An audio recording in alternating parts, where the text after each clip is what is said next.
세상을 보는 창, 세상을 여는 창, 세상을 바꾸는 창, 김창현의 창 시작하겠습니다.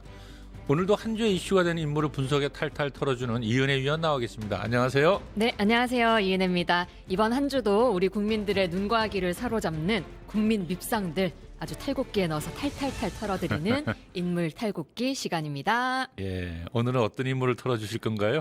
네, 지금 정말 논란의 한복판에 있는 인물입니다. 누군지 바로 감이 와요. 그렇죠. 기획예산처 장관 후보자 예. 이해훈 후보를 선정을 해봤습니다. 사실 이번 주 이 주인공을 좀 고르는데 고심이 많았어요. 청문회까지 그래도 좀 지켜보자라는 중론도 충분히 있고 또 정부에서 하겠다는데 너무 또 비토놓으면 좀 안 되지 않나라는 제 개인적 양심도 있고 그런데 갑질 폭언 녹취로 연이어서 2번 나왔잖아요.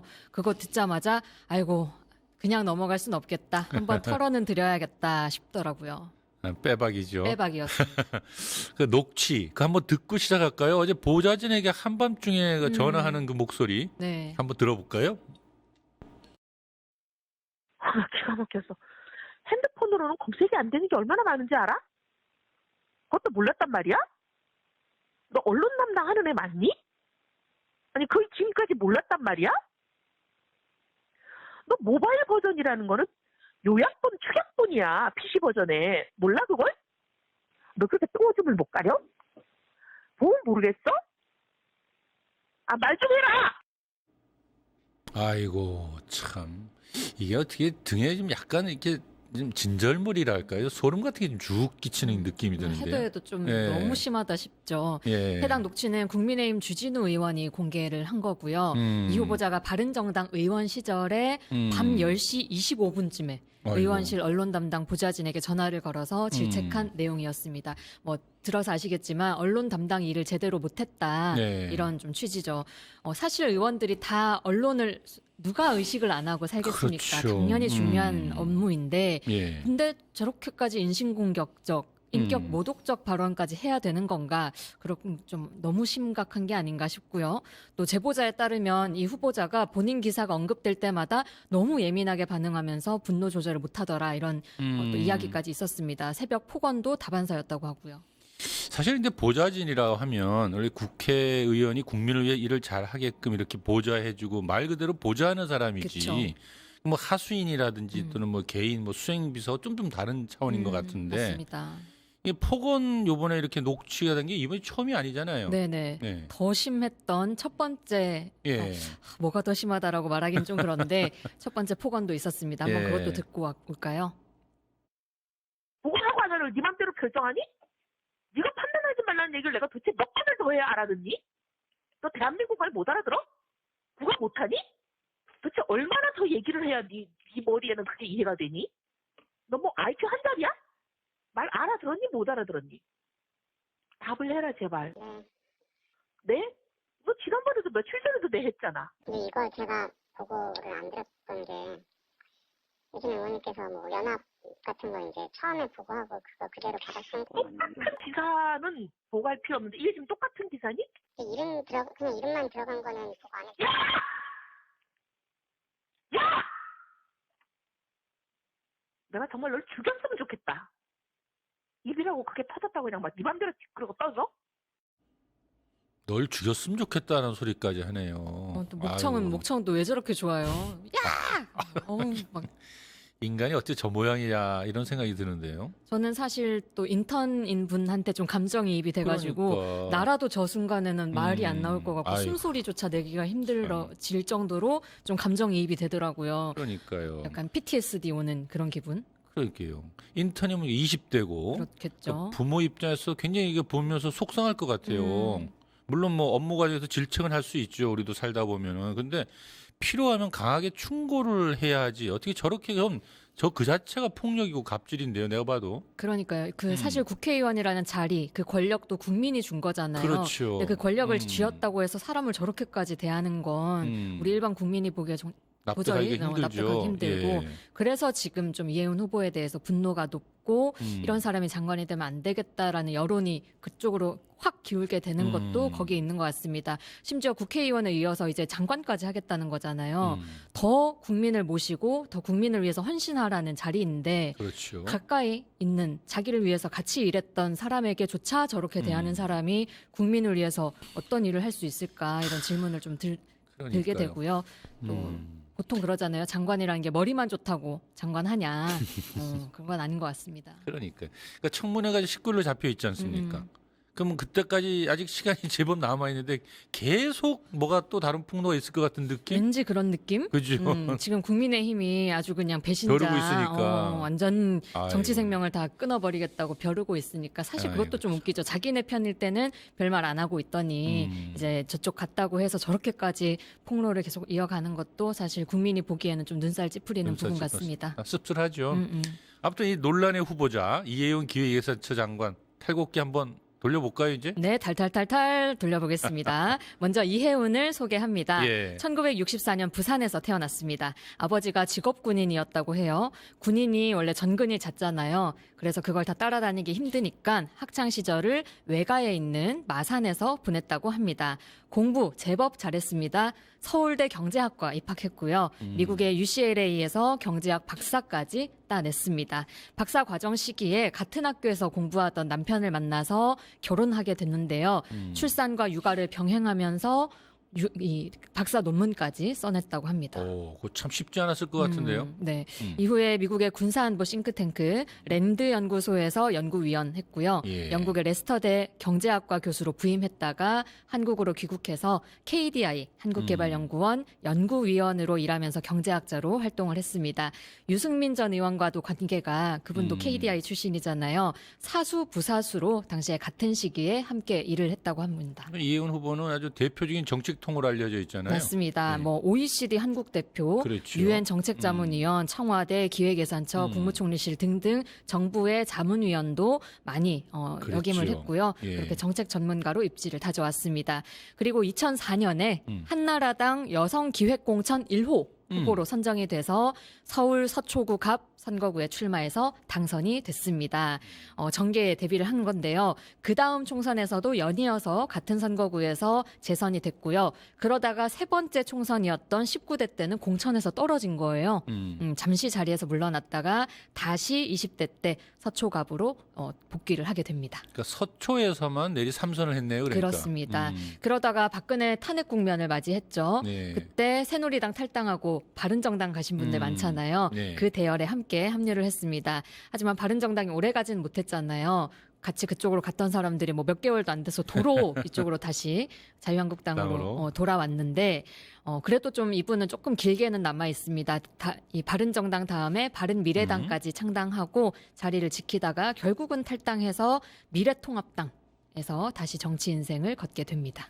그러니까 이제 여성 경제학자로 시작을 해서 이제 정치계 입문하고 3선 의원을 거쳐서 또 새 정부의 이제 예산기획처 장관, 그렇죠. 기획예산처 장관이죠. 기획예산처 장관. 어찌 보면 굉장히 승승장구한 삶을 살았다 이렇게 평가할 수 있을 것 같은데 좀 더 들여다봐야겠네요. 맞습니다. 네. 첫 번째 키워드는 뭡니까? 네, 첫 번째 키워드 시아버지는 정치인입니다.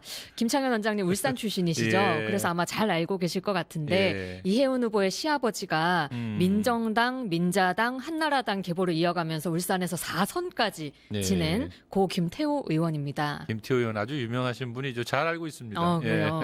박정희 정권 하에서는 당시에 인천이 경기도 소속이었는데요. 예. 그 경기도 인천시 시장을 역임했었고 전두환 정권에서는 대통령 비서실 수석 비서관 거쳐서 경기도지사까지 또 했습니다. 또 이게 끝이 아닙니다. 노태우 정부에서는 내무부 장관까지 지내고 아주 독재 정권의 팔다리로 열심히 일을 하셨던 분인 것 같습니다. 그리고는 또 울산에서 4선까지 했다고 하고 한나라당 사무총장까지 했거든요. 짐작하건데 저는 이제 세대가 다르다 보니까 좀 잘 모르는 분인데 울산 지역의 뭐랄까 수구보수 세력의 아버지 뿌리 이런 사람이 아닐까 짐작은 예. 됩니다. 맞습니다. 김태호 의원 하면요. 울산에서는 꽤 유명한 사람이에요. 왜냐하면 옛날에 내무장관 하면 굉장히 권력 있는 자리였기 때문에 뭐 날아가는 새도 떨어뜨린다 할 정도로 김태우 의원은 아주 셌던 사람인데 네. 또 울산에서 보수 정치인들 치고 김태우 의원의 공천을 받거나 김태우 의원의 그늘에 있지 않은 사람이 없다 할 정도로 막강했던 사람이죠. 울산에 하물산이 있어요. 네네. 그 하물산 머리를 깎았다 해가지고 울산 시민들에게 지탄의 대상이 되기도 했었죠. 아, 그래요? 네, 아무튼 이런 뭐랄까 대단한 예. 인물이 이해운 후보의 시아버지 되시겠습니다. 예. 아까 17대 총선에서 인재 영입으로 서초갑에 왔다고 했잖아요. 그런데 사실 정계 입문 도전은 그 이전부터 좀 시작이 됐습니다. 이해운 후보가 시아버지 선거 때 온갖 잡일부터 시작해서 뭐 선거 기획 전략도 거들고 뭐 보도자료 쓰는 거 이런 것까지 같이 해드리고 또 의원 시절에는 대정부 질문이나 국정감사까지 함께 논의를 했던 나름 시아버지의 브레인 역할을 했다고 좀 알려져 있어요. 그러다가 이제 김태우 의원이 임기 중간에 16대 임기 맞아요. 중간에 골수암으로 사망을 하신 겁니다. 그 재보궐에 이제 며느리인 이해운 후보가 도전장을 내밀었는데 당에서 좀 이 뭐랄까요 이 심사에서 탈락이 됐습니다. 하지만 2년 뒤에 바로 솔직히 깃발만 꽂으면 당선될 수 있는 서초갑에 공천을 받게 된 거고요. 물론 여성 경제학 박사라는 본인의 스펙과 또 노력도 있었겠지만 이혜훈 후보가 밟아온 레드카펫이 시아버지의 어떤 후광 또 특히 박정희 때부터 쌓아온 그런 어떤 권력의 정치적 유산 일 수밖에 없지 않을까라는 생각이 좀 들더라고요. 이 김태우 의원 사망 전에 벌써 소문이 울산에서 그 자리를 이해운 그 며느리가 며느리? 받을 거다라는 소문이 쫙 났었어요. 네. 근데 그게 마음대로 잘 안 되는 일이죠. 좀 왜냐하면 견제하는 사람들도 있었겠네요. 그렇죠.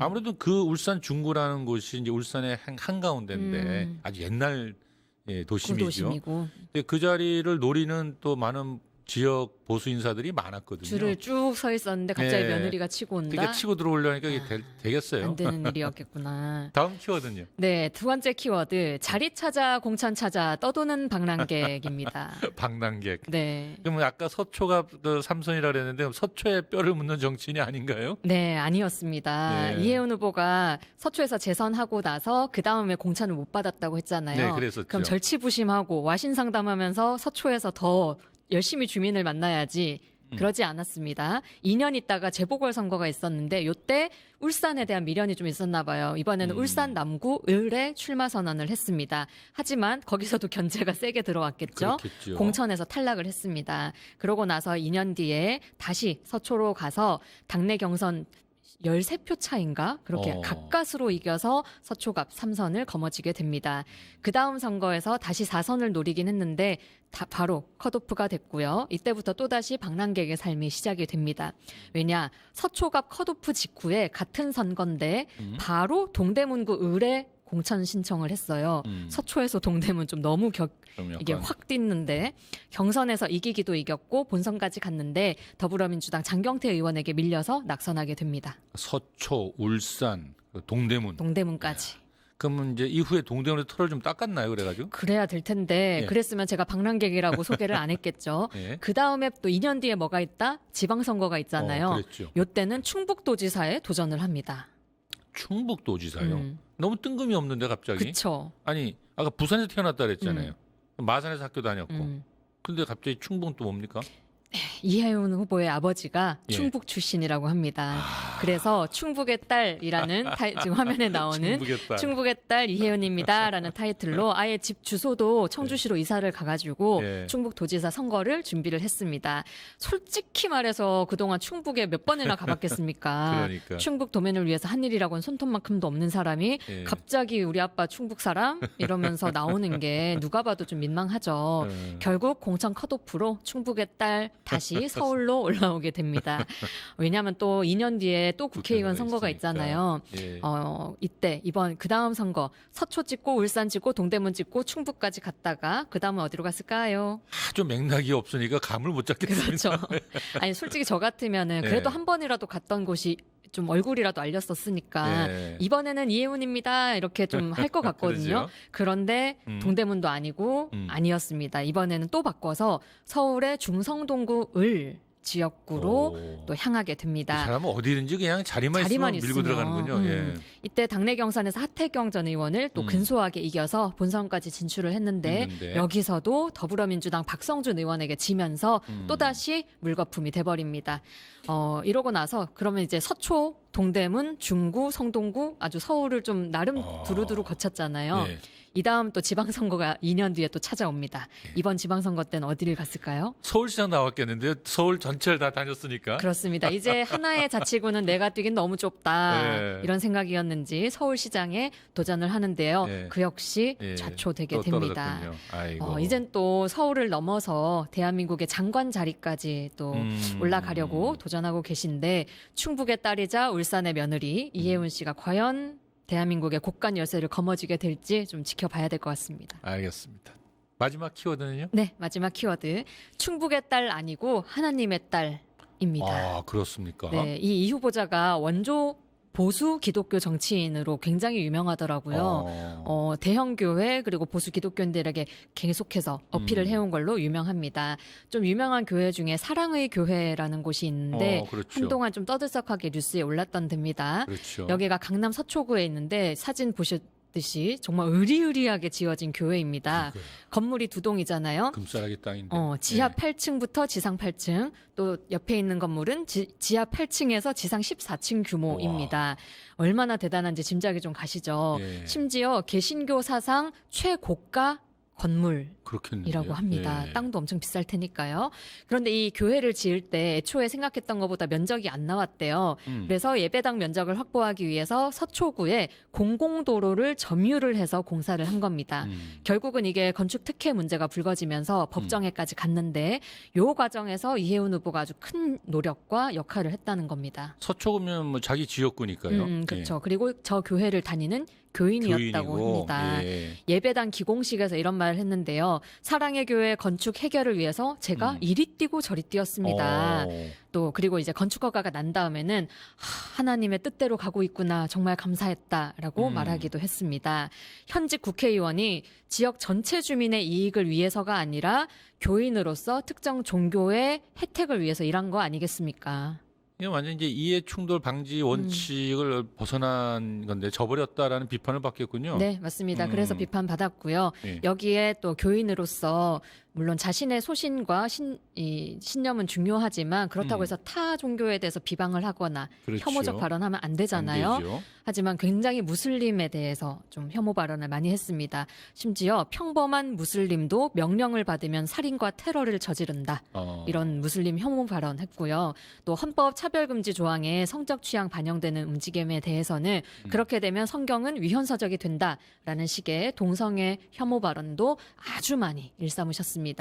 또 익산에 할랄 식품단지가 추진된 적이 있는데 이때는 할랄이 이슬람의 핵심 선교 전략이다 라면서 한국 교회가 깨어서 막아야 한다. 이런 간증을 많은 교회를 다니면서 또 연설까지 했다고 합니다.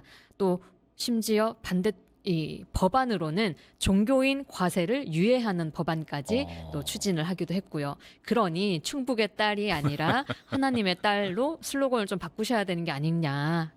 요즘 안 그래도 통일교다 신천지다 해가지고 종교와 정치 결합 때문에 아주 국민들 굉장히 심각하게 그러니까요. 문제의식을 가지고 있잖아요. 그러니까 개별 의원이 종교적 신념을 갖는 것까지 탓할 수는 없지만 그것이 정치적 목적이 되어서는 안 될 것 같아요. 맞습니다. 너무 또 목적인 것처럼 하시니까요. 예. 지금 이 후보자가 사실 오늘 다룬 이 내용들 말고도 너무 많은 의혹이 계속해서 보도가 되고 있습니다. 뭐 갑질에 부정청약, 의정용 차량으로 차테크 의혹도 나왔고요. 아들들이 아빠 찬스 의혹도 있습니다. 여기에 빼놓을 수 없는 내란을 옹호하고 이 내란 청산을 반대해왔던 발걸음까지 있잖아요. 오늘 인물 탈곡기 준비하면서는 이런 의혹들뿐 아니라 이 사람이 살아온 족적을 좀 보면서 과연 장관의 자리, 국민을 위해 헌신하는 일꾼으로서의 귀감이 되는 사람일까 이걸 좀 고민해보는 시간이었기를 바라겠습니다. 네, 준비한 내용은 여기까지 하겠습니다. 이현인 수고하셨습니다. 네, 감사합니다. 네.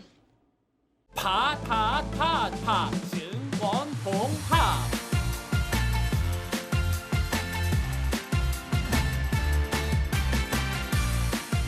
이제 저녁 8시 30분 퇴근 후 퀴즈 한판. 혼자 하지 마세요. 같이 해요. 매일 저녁 8시 30분 많은 참여 바랍니다.